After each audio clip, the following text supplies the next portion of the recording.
boy, have we got a grid for this season. We're really excited.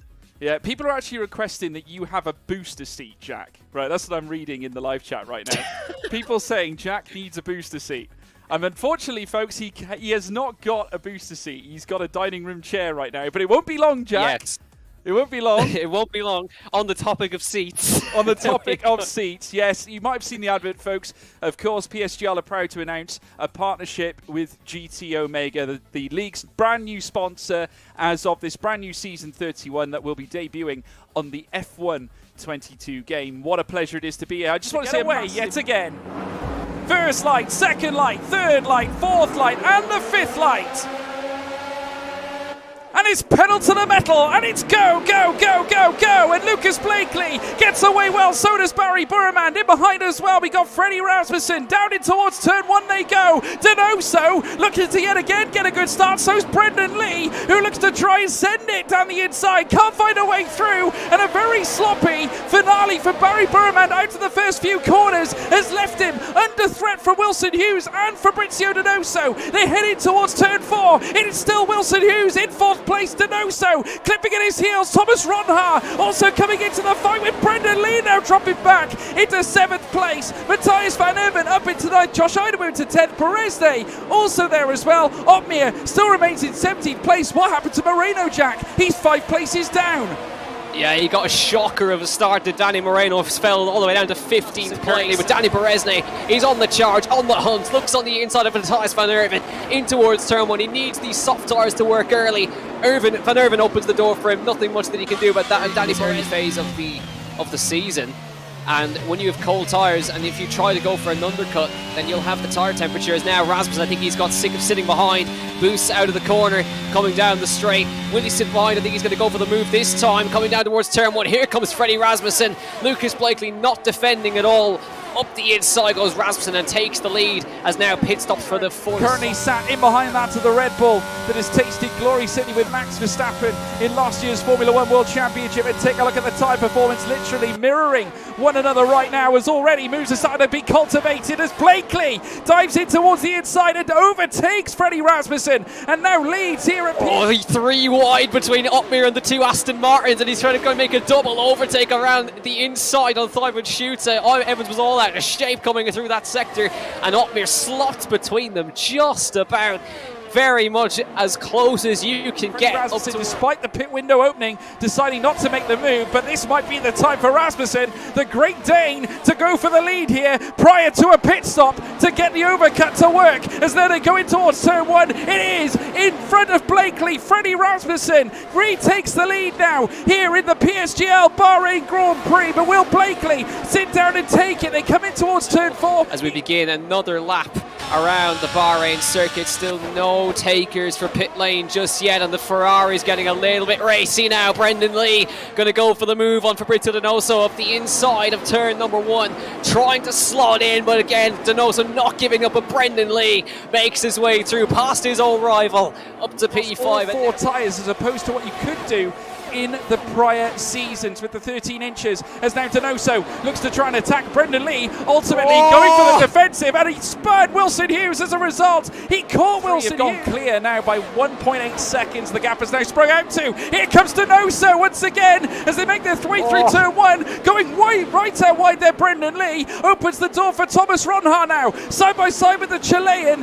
and as they do so, coming through towards turn four, Ronha not able to capitalise, but in comes Matthias Van Erven, also challenging on Brendan Lee. He moves up into 6th place, and the Haas now lurching himself forward. Brendan Lee having to really lick his defensive, but really now he's going to be defenceless coming down the straight against the young pretender Thomas Ronhar. Wide goes Donoso. Down the straight they'll go again. Thomas Ronhar in the Williams, going to lurch his way past. Easily done goes Thomas Ronhar. Up to P4 he will go, and there's nothing Donoso can do about that. And Jarno Otmir cannot go in with them. Rasmussen blinks first, and Burman goes in behind him, so Lucas Blakely will carry on for the overcut. But now Rasmussen and Burman trying. In comes Wilson Hughes.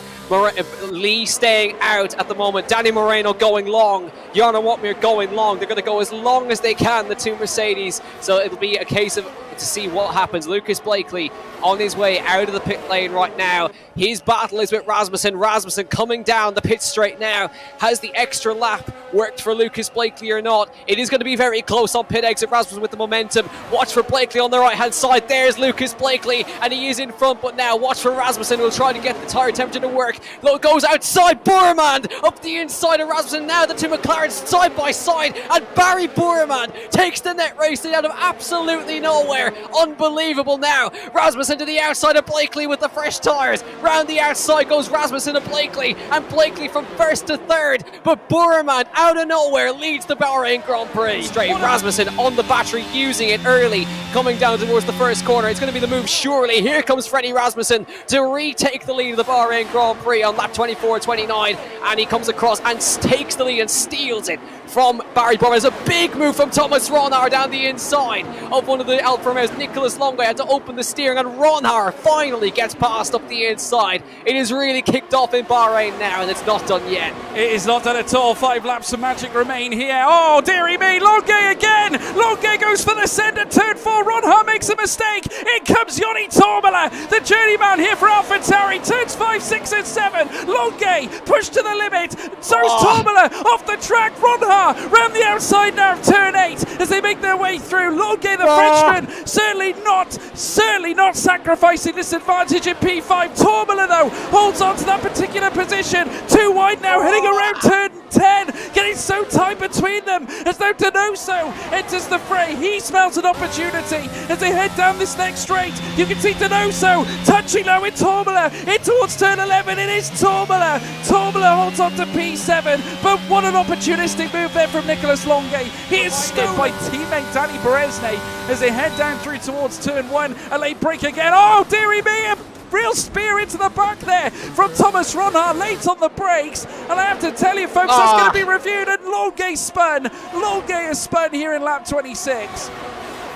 Yeah, that was always going to happen with the grip with this race, but now the pressure is going to start mounting from Barry Boerman. But behind, here comes Donoso getting past Thomas Ronhaar, and there's not really much he can do about that, and he slots into P5. Donoso moves up into the top 5, as well as Brendan Lee making the move up the inside of Joni Tormela into the first corner, while as well his teammate getting under massive pressure up in front. Tormela getting past Van Irvin, Kiefer getting through, and here comes Brendan Lee making it 3 wide down the straight up the inside into turn number 4. Does he get it stopped and done? Kiefer around the outside. Can he get it done? No, he can't. Brendan Lee makes the loveliest move up the inside of turn 4. Double overtake on the inside and moves up to P8. Sector 2.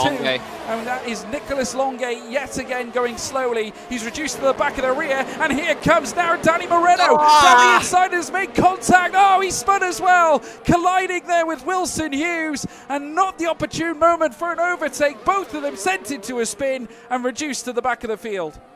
It's messy, isn't it, George? Away from him, he needs to try and get in front sooner rather than later as they now begin to venture around the final corner. They will have the final lap to take here as they open up that DRS. Rasmussen now under threat with Boerman now going for the lead.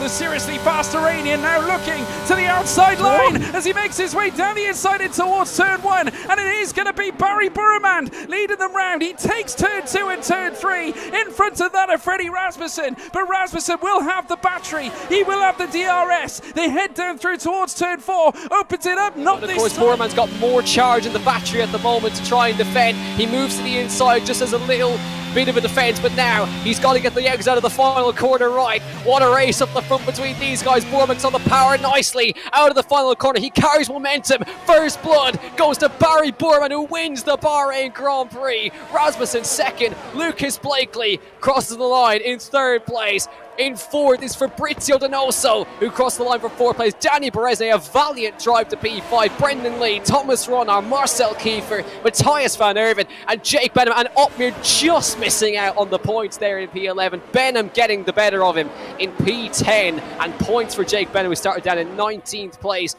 What a chaotic race to the end, but Barry Boerman once again takes the opening race of the season. But folks, it has been an absolute pleasure. We kick things off on Wednesday with our first race, as we've said. We look forward to seeing you there, and without any further ado, we will be putting pedal to the metal on season 31. Take care, folks. See you soon. Goodbye.